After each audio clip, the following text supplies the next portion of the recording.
Shalom, Yesus, hari ini kita bertemu lagi. Semua ini karena kasih dan anugerahnya yang melimpah dalam hidup kita, sehingga kita sekarang, hari ini, dan seterusnya, dalam keadaan sehat dan tak kekurangan suatu apapun juga. Ya, kita percaya penyertaan Tuhan itu sempurna dalam hidup kita, amin. Saya bersyukur ya diberi kesempatan lagi untuk menyampaikan pesan Tuhan hari ini dengan tema yang berjudul kunci pertumbuhan rohani. Saya ulang ya, tema yang pertama, kunci pertumbuhan rohani. Dan tema yang kedua, doa profetik atau bahasa Inggrisnya itu prophetic prayer. Kita bahas yang pertama terlebih dahulu ya, yaitu kunci pertumbuhan rohani. Kunci pertumbuhan rohani tidak lain dan tidak bukan, yaitu bergaul erat dengan firman Tuhan. Ya, atau kita harus mengalami pertumbuhan rohani melalui pembacaan kita akan firman Tuhan di dalam Alkitab kita masing-masing. Ya, jadi Alkitab kita jangan hanya buat pajangan saja, tapi kita baca ya. Dan kita renungkan ya apa yang kita baca di Alkitab tersebut, kita renungkan siang dan malam dan kita praktekkan dalam kehidupan sehari-hari. Ya, jadi ada beberapa ayat yang saya ambil hari ini, yaitu ada 6 ayat yang berhubungan dengan tema kita hari ini, yaitu kunci pertumbuhan rohani. Ya, dengan bergaul erat dengan firman Tuhan. Kita baca di Yohanes 15 ayat 4. Saya bacakan ya. Tinggallah di dalam aku dan aku di dalam kamu, sama seperti ranting tidak dapat berbuah dari dirinya sendiri, kalau ia tidak tinggal pada pokok anggur. Demikian juga kamu tidak berbuah jikalau kamu tidak tinggal di dalam aku. Amin. Sudah jelas ya di sini bahwa kita ini adalah ranting buah anggur. Dan Tuhan Yesus itu adalah pokok buah anggur ya.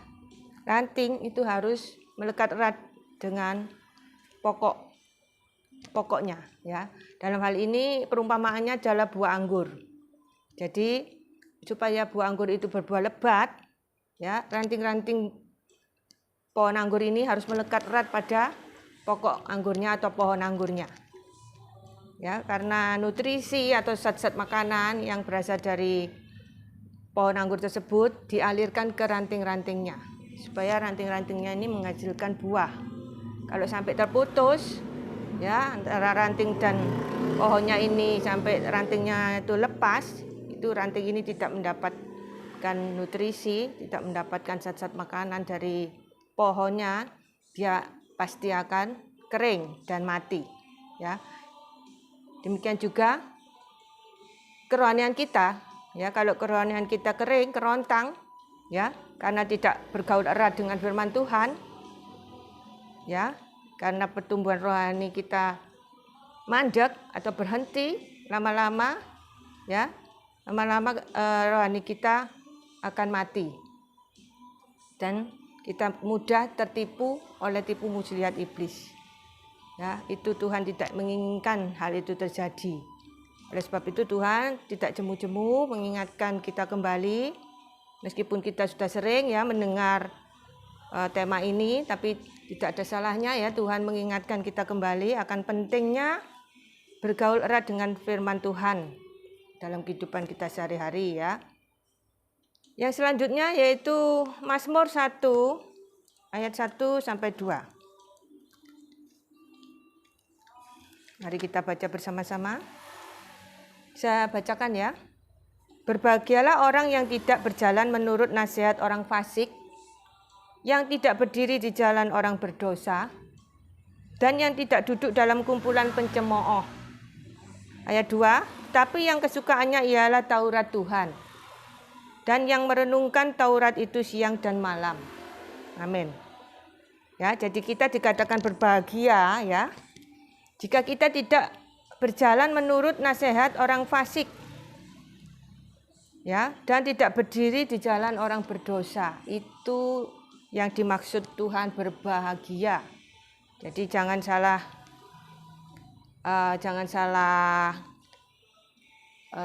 mengartikan ya, bahwa menurut dunia kan berbahagia itu banyak materi ya, banyak uang. Itu tidak sama dengan yang dimaksud bahagia menurut Tuhan. Ya, kalau menurut dunia itu ukurannya materi dan uang. Tapi kalau menurut ukuran Tuhan ya, itu bahagia itu ya ini. Ayat ini ya, di Mazmur 1 ayat 1 sampai 2 ini yang disebut berbahagia. Sudahkah kita berbahagia dalam Tuhan? Mari kita praktekkan ayat ini ya. Jangan berjalan menurut nasihat orang fasik. Pasti kita berbahagia ya. Jangan berdiri di jalan orang berdosa. Pasti kita bahagia. Ya, jangan duduk di dalam kumpulan pencemooh. Pasti kita berbahagia kalau tidak duduk dalam kumpulan pencemooh. Ya. Dan kita suka merenungkan ya Taurat Tuhan siang dan malam, itu namanya berbahagia. Ya, dan mempraktekannya dalam kehidupan kita sehari-hari. Itulah kebahagiaan sejati yang dimaksud Tuhan. Banyak orang mencari kebahagiaan sampai ke ujung dunia, ya tidak menemukan.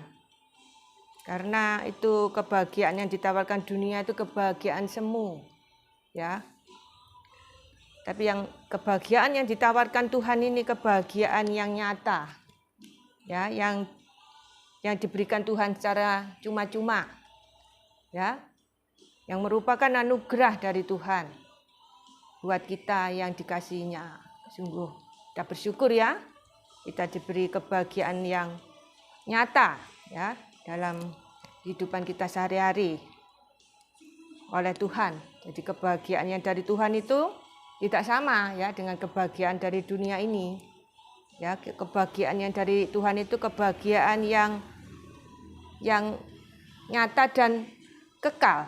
Ya, baik kita bahagia di dunia ini maupun kita bahagia di kehidupan selanjutnya setelah kematian, ya, yaitu kehidupan yang kekal. Ya, kita diberi kebahagiaan yang kekal, luar biasa ya. Kita bersyukur kita memiliki Tuhan yang sungguh ya peduli dan mengerti ya pada kita. Selanjutnya yaitu di Yosua 1:7-8. Mari kita baca bersama-sama ya, Yosua 1:7-8. Sudah ketemu? Saya bacakan ya. Hanya kuatkan dan teguhkanlah hatimu dengan sungguh-sungguh. Saya ulang ya. Hanya kuatkan dan teguhkanlah hatimu dengan sungguh-sungguh, bertindaklah hati-hati sesuai dengan seluruh hukum yang telah diperintahkan kepadamu oleh hambaku Musa. Janganlah menyimpang ke kanan atau ke kiri, supaya engkau beruntung kemanapun engkau pergi. Ayat 8. Janganlah engkau juga memperkatakan kitab Taurat ini. Janganlah engkau lupa memperkatakan kitab Taurat ini, tetapi renungkanlah itu siang dan malam, supaya engkau bertindak hati-hati sesuai dengan segala yang tertulis di dalamnya. Sebab dengan demikian perjalananmu akan berhasil dan engkau akan beruntung. Amin. Ya, jadi Tuhan menjamin ya, dalam setiap langkah kita kemanapun kita pergi ya, kita pasti beruntung dan kita pasti berhasil. Ya, asal kita menguatkan hati kita dan meneguhkan hati kita dengan sungguh-sungguh. Ya, bertindak hati-hati dalam setiap perilaku, sikap kita, perkataan kita ya. Itu harus dijaga ya.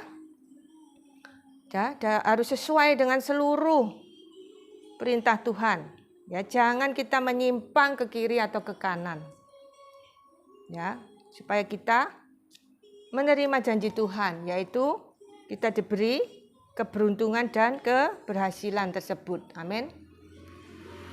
Ya, itu yang bisa kita pelajari ya di Yosua 1 ayat 7 sampai 8 ini. Selanjutnya kita buka di Yohanes 8 ayat 32. Mari kita baca bersama-sama. Yohanes 8 ayat 32. Saya bacakan ya. Dan kamu akan mengetahui kebenaran, dan kebenaran itu akan memerdekakan kamu. Amin. Ya.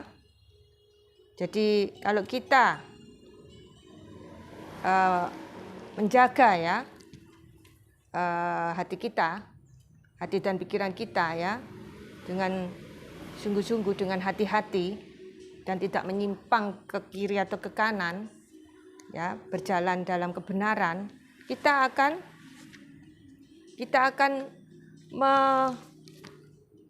mengetahui ya kebenaran. Ya, tidak semua orang ya mengetahui kebenaran. Hanya orang-orang yang dituntun oleh Roh Kudus dalam membaca Alkitab yang mengetahui kebenaran ini.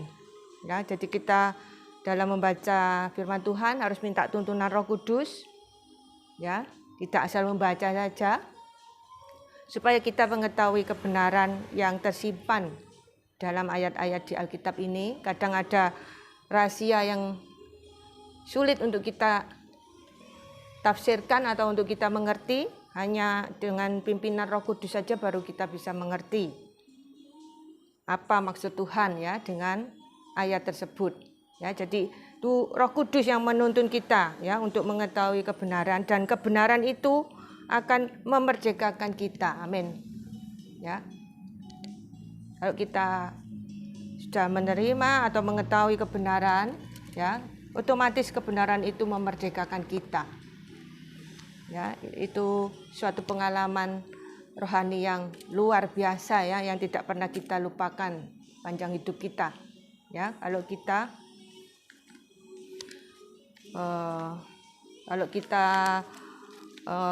dimerdekakan ya oleh kebenaran tersebut, luar biasa ya. Kita berdoa ya, meminta pada Tuhan ya supaya kita itu mengetahui kebenaran ya, dan kita itu dimerdekakan oleh kebenaran tersebut. Amin.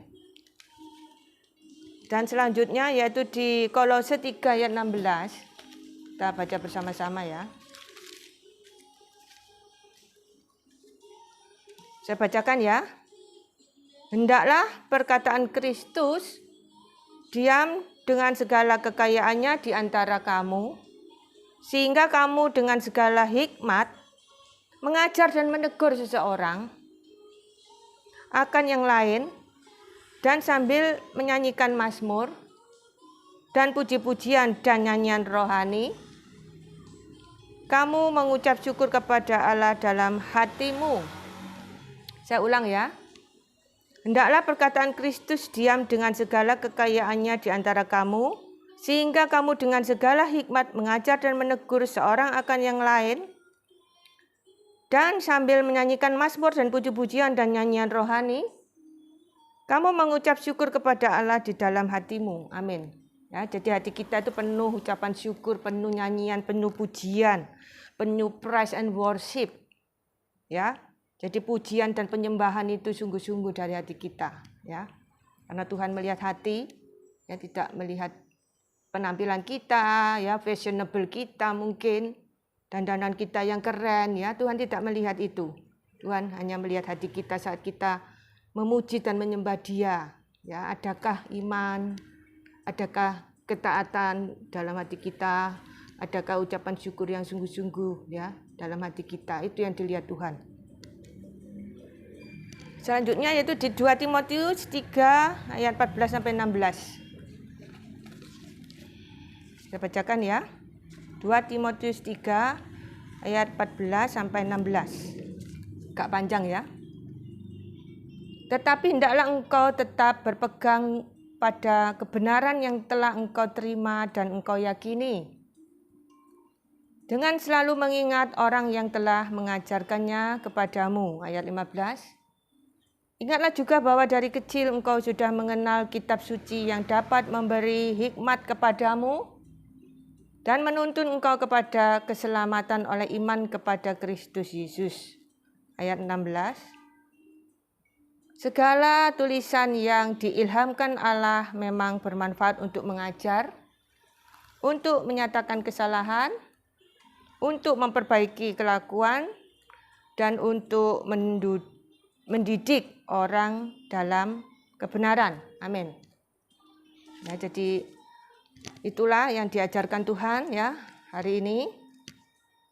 Kita jangan mengeraskan hati ya. Kita harus rendahkan hati kita, introspeksi diri.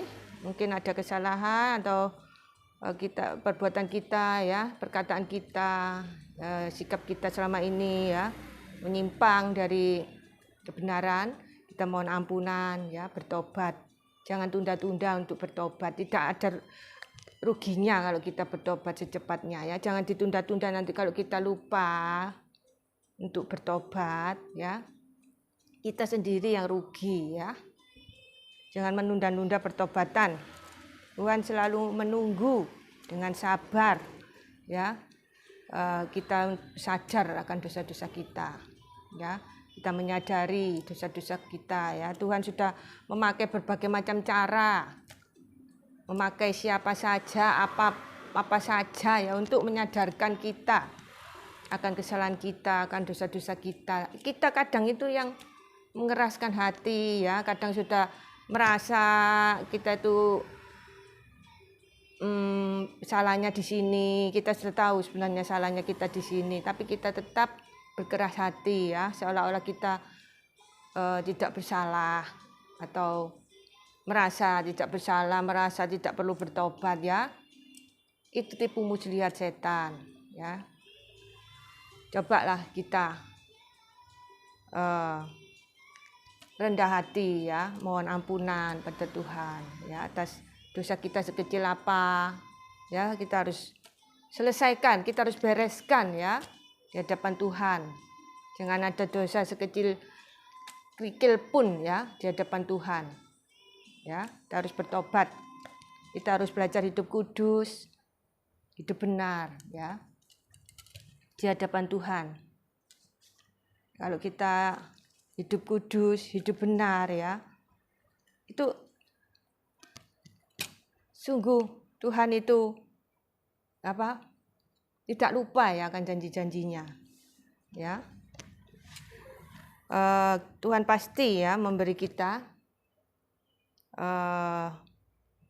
yang terbaik untuk kita dalam semua aspek hidup kita. Tuhan pasti memberi yang terbaik bagi kita ya, asal kita mau bertobat tadi ya, dan mau bertumbuh imannya ya, mau taat ya, mau bergaul erat dengan firman Tuhan.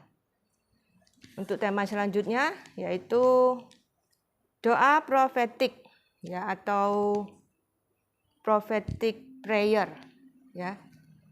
Sebenarnya doa profetik ini sudah lama ya, tapi banyak yang tidak tahu ya, banyak yang tidak mengerti.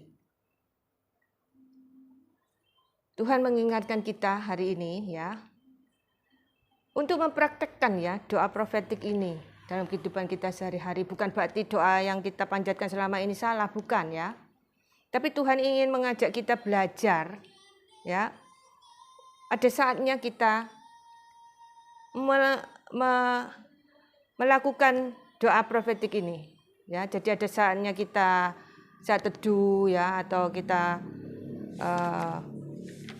berdiam diri ya, duduk di kaki Tuhan ya, mencari wajah Tuhan ya, mendengar suara Tuhan, mendengar hikmat Tuhan ya.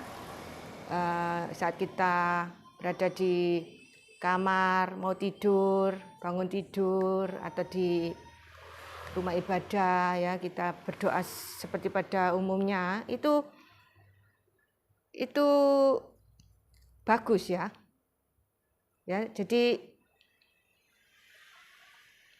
ada saatnya ya kita mempraktekkan ya doa profetik ini. Karena doa profetik ini ya itu bersifat aktif ya. Kalau doa-doa selama ini yang selama ini kita lakukan itu bersifat pasif ya. Kalau doa profetik ini bersifat aktif, yaitu dengan bersuara, memperkatakan iman dengan bersuara, doa bersuara maksudnya ya. Jadi doa yang bersuara dan diperkatakan dengan iman yang sungguh-sungguh, dengan urapan Roh Kudus ya, dan disertai dengan ketaatan. Itu menghasilkan kuasa atau power. Jadi dalam doa profetik ya, itu kita itu memperkatakan dengan bersuara ya, doa kita perkatakan dengan bersuara ya, disertai dengan iman yang kuat, yang teguh ya, disertai dengan ketaatan akan firman Tuhan ya, disertai dengan kita bergaul erat tadi ya dengan Tuhan di tema yang pertama tadi ya. Jadi doa profetik ini punya power ya dari 3 hal tersebut, yaitu punya iman yang kuat, taat, dan bergaul erat dengan firman Tuhan. Itu menghasilkan power, daya cipta ya. Bukan berarti doa biasa itu tidak ada powernya ya, tapi doa profetik ini lebih lagi penekanannya itu lebih lagi ya. Jadi tugas kita itu hanya memperkatakan dengan iman, dengan bersuara saja ya, dan bagian Tuhan itu menyelesaikan ya doa kita atau menjawab doa kita ya, itu bagian Tuhan. Jadi dijawab atau tidak itu sepenuhnya terserah Tuhan. Bukan berarti doa profetik harus dijawab Tuhan, belum tentu ya. Semua itu terserah kehendak Tuhan menurut cara dan waktu Tuhan Yesus saja ya. Cuma doa profetik ini jarang kita praktekkan ya. Jadi Tuhan mengingatkan kita pada hari ini melalui pesannya hari ini ya, bahwa kita juga perlu ya sesekali itu doa profetik ya. Jadi ada saatnya doa berdiam diri di kaki Tuhan saat teduh ya, kita duduk tenang mendengar suara Tuhan, mendengar hikmat Tuhan. Ada saatnya kita doa profetik, yaitu doa sambil bersuara ya. Itu tidak apa-apa ya, itu sesuai dengan kehendak Tuhan ya. Kita harus mengetahui doa profetik itu bagaimana ya, maksudnya bagaimana mempraktekkan doa profetik itu ya. Doa profetik itu tidak saklek ya, atau tidak kaku ya, tidak seperti baca list atau daftar permohonan kita ya yang panjang ya. Tidak seperti itu ya. Doa profetik itu biasanya itu singkat, jelas, padat, dan berkuasa ya, punya power meskipun cuma sebentar, karena ada kuasa Roh Kudus dalam doa profetik tersebut.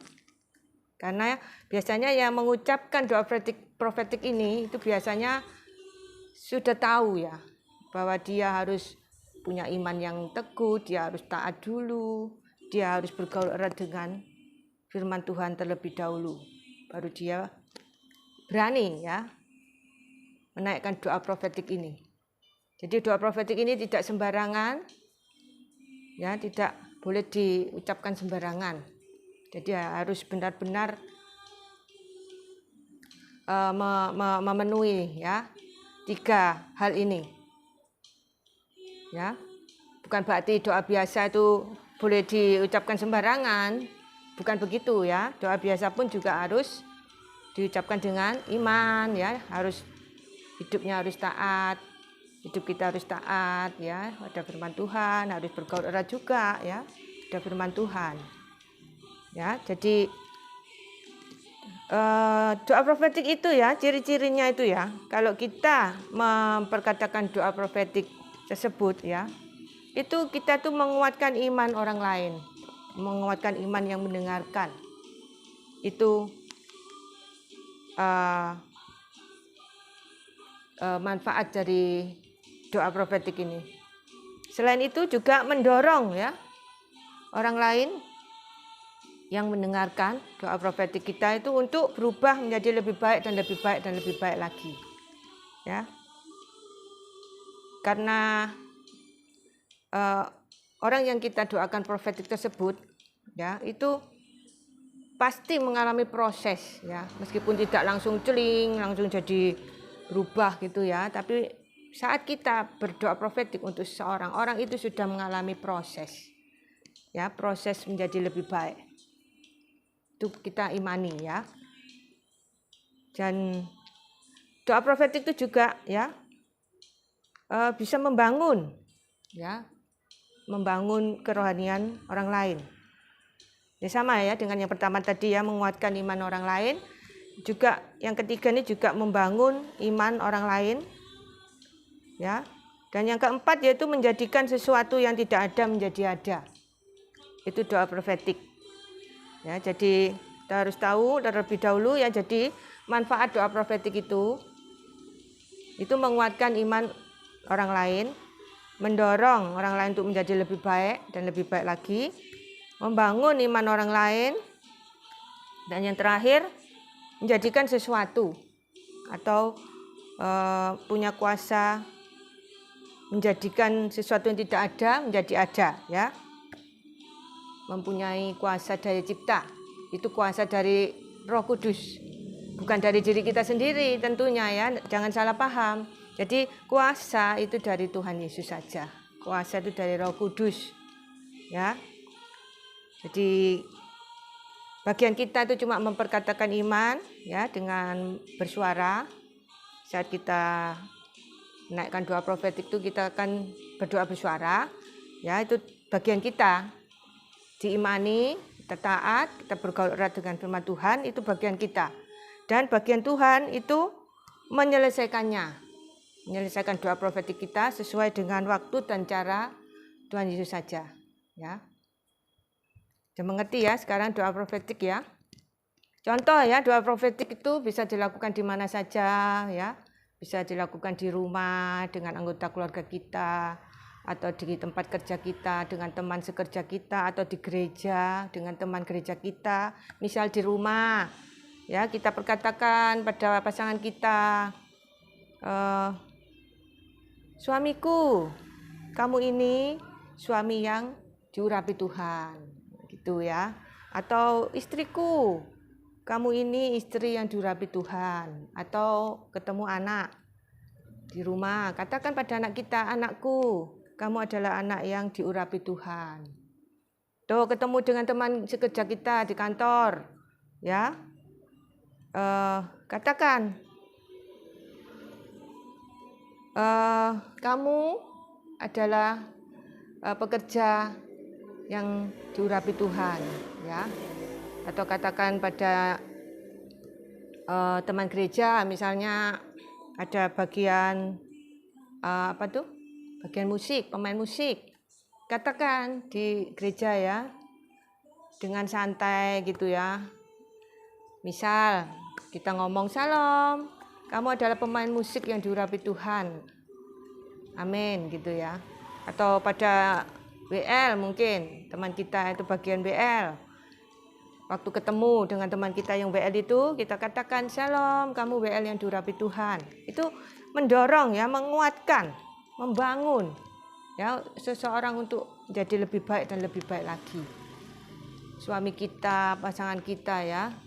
Itu kalau kita doakan profetik setiap hari, setiap kali kita ketemu pasangan kita, katakan, suamiku, kamu suami yang diurapi Tuhan.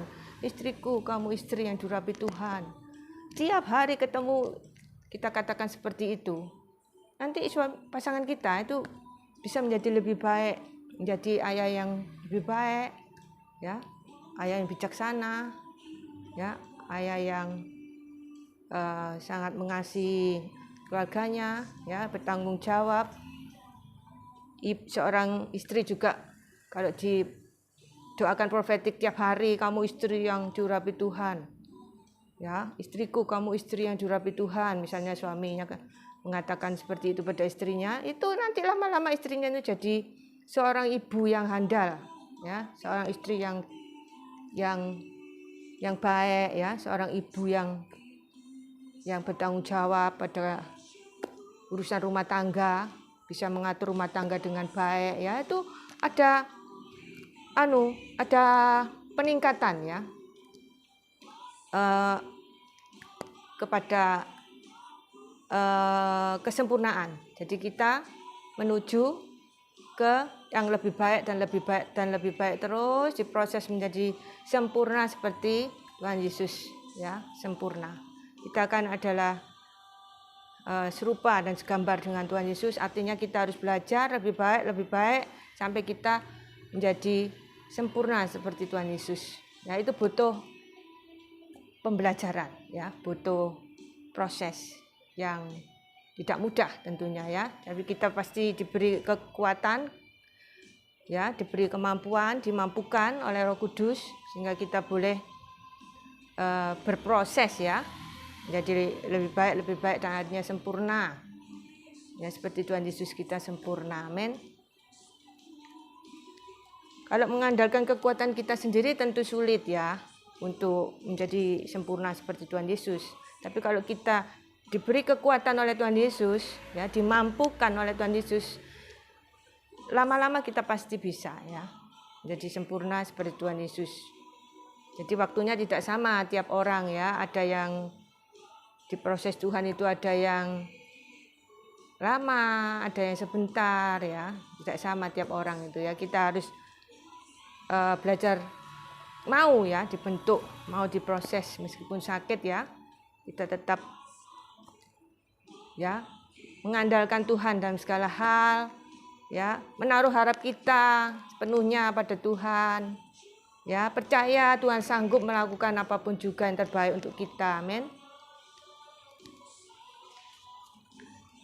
Ya, itulah, ya, yang dapat kita pelajari tentang doa profetik ini. Itu lebih jelasnya, ya, kita bisa buka di Yeskiel 37 ayat 1 sampai 4. Saya bacakan, ya. Masih banyak ayat-ayat di Alkitab yang bisa saudara pelajari sendiri, ya, tentang doa profetik ini, ya.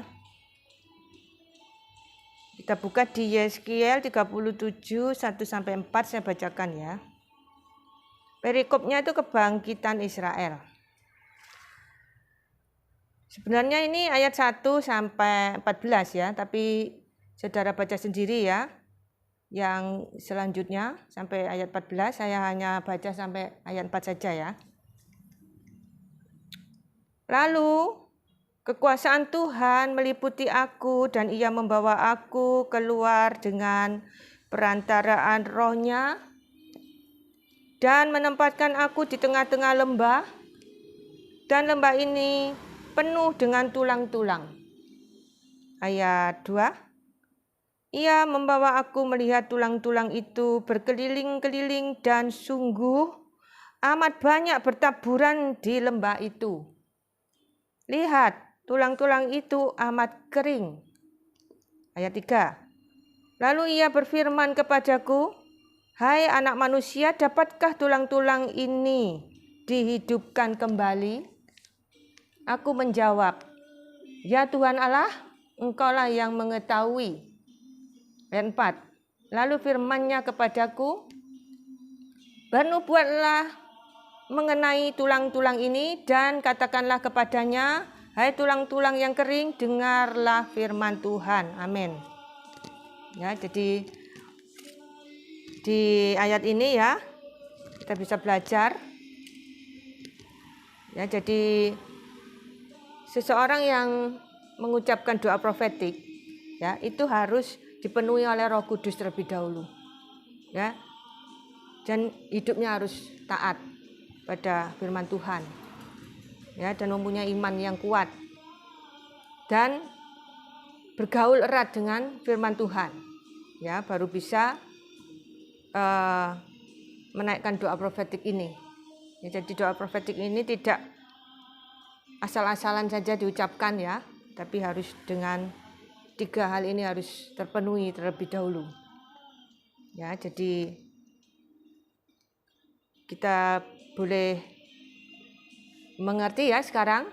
Jadi kalau kita mau melakukan doa profetik ini, kita harus mempersiapkan iman kita dulu ya. Iman kita harus bertumbuh, iman kita harus makin teguh, makin kokoh. Kita harus hidup taat ya pada semua firman Tuhan. Kita harus bergaul erat dengan firman Tuhan terlebih dahulu ya, baru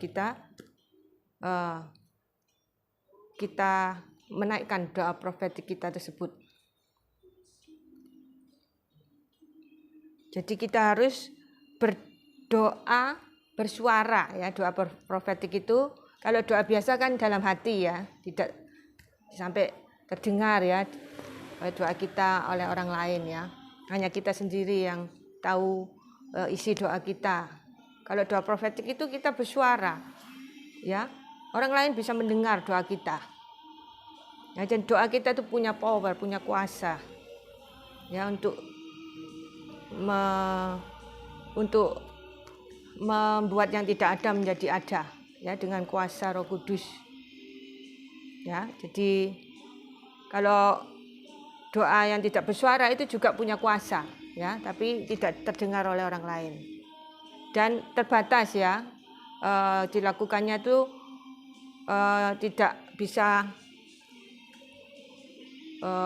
bisa mencakup banyak orang gitu ya, hanya terbatas ya karena tidak bersuara tadi. Kalau doa kita lontarkan dari mulut kita ya kepada seseorang dimanapun kita berada, kepada siapapun ya, saat kita bertemu, meskipun kita sebentar ya mendoakan orang itu dengan doa profetik dan suasana yang santai sekalipun, suasana yang seperti ngobrol santai sekalipun, kalau kita mendoakan orang dengan doa profetik itu besar kuasanya. Amin. Jadi doa profetik itu bisa dilakukan kapan saja, di mana saja. Dengan bersuara ya, orang lain mendengar doa kita. Ya. Jadi kita pelajari dulu di Yeskiel ini. Jadi Yeskiel dibawa masuk ke dalam lembah. Ya, di ayat ini diceritakan Yeskiel dibawa masuk ke dalam lembah. Lembah itu menggambarkan keadaan yang menurun atau keadaan yang merosot atau keadaan yang tidak mengenakan gitu ya. Jadi situasi di mana seolah-olah tidak ada kekuatan, tidak ada kemampuan sama sekali ya, tidak berdaya, tidak ada harapan lagi, hopeless ya bahasa Inggrisnya. Nah, itu yang dimaksud dengan lembah. Ya. Ada saatnya ya Tuhan Yesus itu membawa kita melewati lembah. Dan ada saatnya Tuhan Yesus itu membawa kita melewati api. Ya, tapi jangan khawatir ya. Dimanapun kita berada ya, baik di lembah atau di dalam api sekalipun, Tuhan Yesus tidak pernah meninggalkan kita sedetik pun. Ya, Dia selalu memegang kita. Tidak sedetik pun Tuhan Yesus meninggalkan kita ya. Itu harus kita imani. Ya, dan tulang kering di sini ya, itu menggambarkan tentang permasalahan kita atau pergumulan kita ya. Seberat apapun ya, permasalahan kita, pergumulan kita ya, itu kita itu jangan menangisi ya keadaan kita atau pergumulan kita. Seperti Yeskiel ini ya, melihat tulang kering itu tidak menangisi tulang-tulang kering tersebut, tapi dia memperkatakan iman ya. Dia bernubuat ya pada tulang-tulang kering itu. Ya, dan atas kehendak Tuhan ya, tulang-tulang kering itu diperintahkan oleh Nabi Yeskiel ya, atas kehendak Tuhan ya. Tulang-tulang kering itu bisa hidup kembali, ya. Itulah doa profetik itu seperti itu, punya power, punya kekuatan daya cipta. Ya, dari yang tidak ada menjadi ada, dari tulang kering menjadi manusia hidup. Ya. Jadi tulang-tulang kering di sini itu menggambarkan permasalahan kita, ya, setiap aspek hidup kita yang sedang mengalami hal-hal yang tidak baik, ya, yang menyerang setiap aspek hidup kita, ya, itu kita anggap itu sebagai tulang kering. Dan tulang kering yang kita hadapi tersebut jangan kita ratapi, jangan kita tangisi, ya, tapi kita harus berdoa profetik buat tulang-tulang kering yang kita hadapi tersebut, ya. Jadi kita harus memperkatakan iman, ya. Kita harus doa profetik, ya, agar tulang-tulang kering itu diubahkan oleh Tuhan, ya. Ya, diubahkan oleh Tuhan menjadi manusia yang hidup. Ya, jadi permasalahan kita seberat apapun, ya, itu sanggup, ya, diubah Tuhan, ya, menjadi sesuatu yang baik, ya. Lembah kekelaman dapat diubah oleh Tuhan menjadi lembah sukacita, lembah pujian, luar biasa, ya.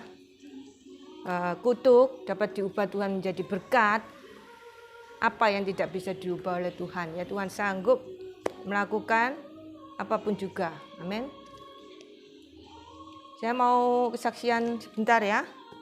Teman saya itu memperkatakan iman atau doa profetik sendiri di rumah, ya, untuk dirinya sendiri. Karena dia menjual rumahnya, ya. Bukan karena terlilit hutang, bukan, ya, karena memang dia ingin pindah rumah ke perumahan, ya.